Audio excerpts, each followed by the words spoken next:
Hello guys sport ടോക്സിന്റെ പുതിയൊരു വീഡിയോയിലേക്ക് സ്വാഗതം. നമ്മുടെ ഡീസൽ സ്പോർട്സ് ഇതിലെ വമ്പൻ ഇഷ്യൂ നടന്നുകൊണ്ടിരിക്കുന്നുണ്ട്. അത് ഡീസൽ സ്പോർട്സിന്റെ പ്ലെയറായുള്ള ഗോകുൽ ഇന്നലെ ഇൻസ്റ്റാഗ്രാമിൽ ഒരു സ്റ്റോറി ഇട്ടിട്ടുണ്ടായിരുന്നു. അവരുടെ ടീമിലെ പ്ലെയറായുള്ള ഷ്യാം സാലറി ആയിട്ട് കിട്ടുന്ന ഏകദേശം 5000 രൂപ മാത്രമാണ്. അപ്പോൾ സാലറി ഹൈക്ക് കുറച്ചും കൂടി കൂടുതൽ സാലറി വേണമെന്ന് ചോദിച്ചപ്പോൾ ഓർഗനൈസേഷൻ കൊടുക്കാൻ തയ്യാറായില്ല. കാരണം 5000 എന്നൊക്കെ പറയുന്നത് വളരെ ചെറിയൊരു സാലറി ആണ് ഈ സ്പോർട്സ് ലെവലിൽ നോക്കുകയാണെങ്കിൽ. അതും ഈ ഒരു ടീം BGS അത്യാവശ്യം നല്ല പെർഫോം ചെയ്ത ടീമാണ്. അപ്പോൾ സാലറി ഹൈക്ക് ചോദിച്ചപ്പോൾ ഓർക്ക് സമ്മതിച്ചില്ല. അപ്പോൾ ടീം വിടാൻ അല്ലെങ്കിൽ ഓർക്ക് വിടാൻ പ്ലെയർ ട്രൈ ചെയ്തപ്പോൾ കോൺട്രാക്ട് വെച്ചിട്ട് പ്ലെയറിനെ ഭീഷണിപ്പെടുത്തി അല്ലെങ്കിൽ ഭയങ്കര രീതിയിൽ ത്രട്ടണിങ് ചെയ്യുന്ന രീതിയിലാണ് ഓർഗനൈസേഷൻ ബിഹേവ് ചെയ്യുന്നതെന്ന് പറഞ്ഞിട്ടായിരുന്നു നമ്മൾ ഗൂഗിളിൽ ആ ഒരു സ്റ്റോറി ഇട്ടിട്ടുണ്ടായിരുന്നത്.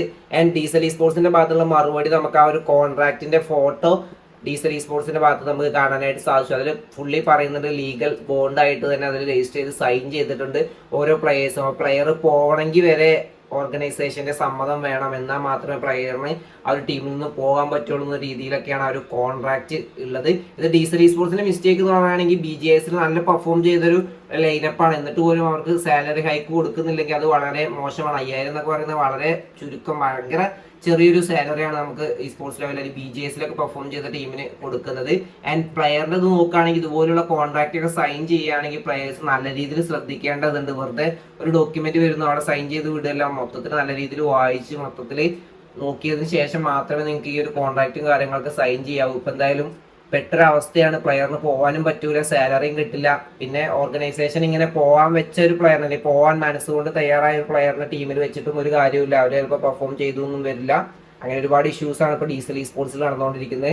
ആൻഡ് ഇതിനോടൊപ്പം തന്നെ നമുക്ക് സ്കൈ സ്പോർട്സിലും വമ്പൻ ഇഷ്യൂ കാണാനായിട്ട് സാധിച്ചിരിക്കുകയാണ്. സ്കൈ സ്പോർട്സിനെ മൊത്തത്തിൽ എക്സ്പോസ് ചെയ്ത് നമുക്ക് കാണാനായിട്ട് സാധിച്ചു. സ്കൈ സ്പോർട്സിൽ ഇതിനു മുന്നേ വർക്ക് ചെയ്തിട്ടുണ്ടായിരുന്ന കുറച്ച് ലേഡീസ് അല്ലെങ്കിൽ വുമൻസ് സ്കൈ സ്പോർട്സിനെതിരെ വമ്പൻ അലിഗേഷനുമായിട്ടാണ് ഇപ്പോൾ മുന്നോട്ട് വന്നിട്ടുള്ളത്. 9 മാസത്തോളം അവിടെ ലേഡീസ് വർക്ക് ചെയ്തിട്ടുണ്ടായിരുന്നു. അവര് സ്കൈ സ്പോർട്സിന്റെ ഓണേഴ്സിനെയും സ്കൈ സ്പോർട്സിലെ സീനിയർ മാനേജറിനെയും എക്സ്പോസ് ചെയ്തിരിക്കുകയാണ്. സെക്ഷലി ഭയങ്കര രീതിയിൽ ഹറാസ് ചെയ്യുന്നുണ്ട്, അൺവാണ്ടഡ് ടോക്സുകൾ ആ ഒരു രീതിയിൽ പുറത്ത് ഔട്ടിങ്ങിന് കൊണ്ടുപോകുക, ഭയങ്കര മോശമായ രീതിയിലാണ് ഗേൾസിനോട് പെരുമാറുന്നത് എന്നൊക്കെ പറഞ്ഞിട്ടായിരുന്നു.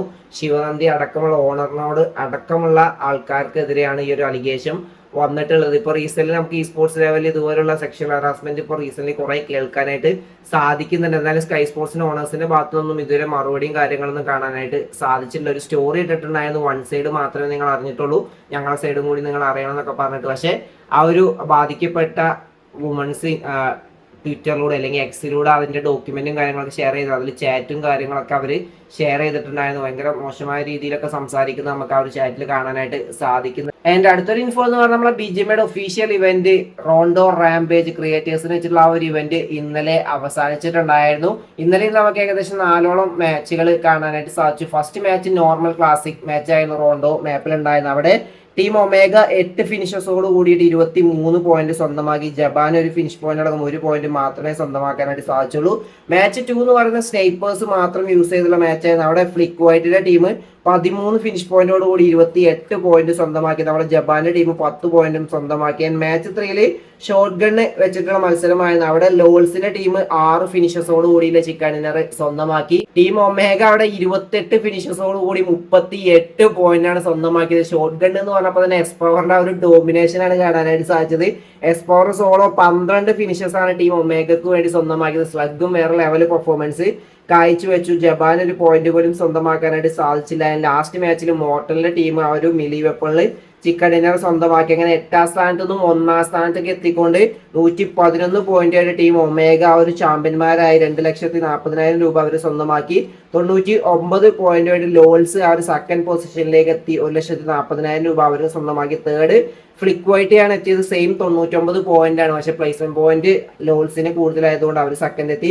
ഫ്ലിക്ക് വൈറ്റ് തേർഡ് എത്തി. 90,000 രൂപ അവർ സ്വന്തമാക്കിയാൽ. ജപ്പാന്റെ ടീമിന് ഡേ 1 നല്ല പെർഫോമൻസ് ആയിരുന്നു, പക്ഷെ ഇന്നലെ അത്ര നല്ല പെർഫോമൻസ് കാഴ്ചവെക്കാനായിട്ട് സാധിച്ചില്ല. അങ്ങനെ 55 പോയിന്റ് 9ാം സ്ഥാനത്താണ് ടീം ഫിനിഷ് ചെയ്തിട്ടുണ്ടായിരുന്നത്. ഞാൻ ഇനിയും വരുന്ന ദിവസങ്ങളൊക്കെ ഇതുപോലുള്ള ക്രിയേറ്റേഴ്സ് ഫൺ ഇവന്റ് ഉണ്ടെങ്കിൽ ഭയങ്കര രീതിയിലുള്ള എന്റർടൈൻമെന്റ് നമുക്ക് BGMൽ കാണാനായിട്ട് സാധിക്കുന്നതായിരിക്കും. എന്റെ അടുത്തൊരു ഇൻഫോ എന്ന് പറയുന്നത് പോച്ചിങ് ഇഷ്യൂ ആണ്. നിങ്ങൾക്കറിയാം ഇപ്പൊ പല ലൈനപ്പുകളിലായിട്ട് പല മാറ്റങ്ങളാണ് നടന്നുകൊണ്ടിരിക്കുന്നത്. ഇപ്പൊ ഹെക്ടർ ഇതാ ബ്രോഡ്കാസ്റ്റ് ഒരു മെസ്സേജ് ഇടുന്ന നമുക്ക് കാണാനായിട്ട് സാധിച്ചു. ഹെക്ടർ ആൾറെഡി ഒരു ട്രൈ ഔട്ട് നല്ല രീതിയിൽ വർക്ക്ഔട്ട് ചെയ്യുന്നുണ്ട്. അത് ഏകദേശം ആ ഒരു പ്ലെയർ ഫുള്ളി കൺഫേം ചെയ്തിട്ടുണ്ട്. പക്ഷെ അപ്പോഴേക്കും വേറെ ടീം ആ ഒരു പ്ലെയറിന് നല്ല രീതിയിലുള്ള സാലറി, വലിയ സാലറിയും കാര്യങ്ങളൊക്കെ കൊടുക്കാന്ന് പറഞ്ഞ് പോച്ച് ചെയ്ത് കൊണ്ടുപോകുന്നുണ്ട് എന്ന് പറഞ്ഞിട്ട് ഹെക്ടർ ഒരു സ്റ്റോറി ഇട്ടിട്ടുണ്ടായിരുന്നു. അത് ഫ്യൂരിയെ കുറിച്ചാണ് പറയുന്നത്. നമുക്ക് ഫീനിക്സിൽ നിന്നും ഫ്യൂരി ഇറങ്ങിയിട്ടുണ്ടായിരുന്നു. ഫ്യൂരി ആയിരുന്നു നമ്മളെ ലിഖിതക്ക് ട്രൈഔട്ട്സ് കൊടുത്തിട്ടുണ്ട്, ഏകദേശം കൺഫേം ആക്കി. ഇപ്പൊ RNTX ഫ്യൂരിയെ പോച്ച് ചെയ്ത് കൊണ്ടുപോകുന്നു എന്ന് പറഞ്ഞിട്ടായിരുന്നു ഹെക്ടറിന്റെ ആ ഒരു ട്വീറ്റ് അല്ലെങ്കിൽ ആ ഒരു ബ്രോഡ്കാസ്റ്റിലുള്ള മെസ്സേജ് ഉണ്ടായിരുന്നു. ഒപ്പം തന്നെ ഡെസ്ട്രോയെ മെൻഷൻ ചെയ്തുകൊണ്ട്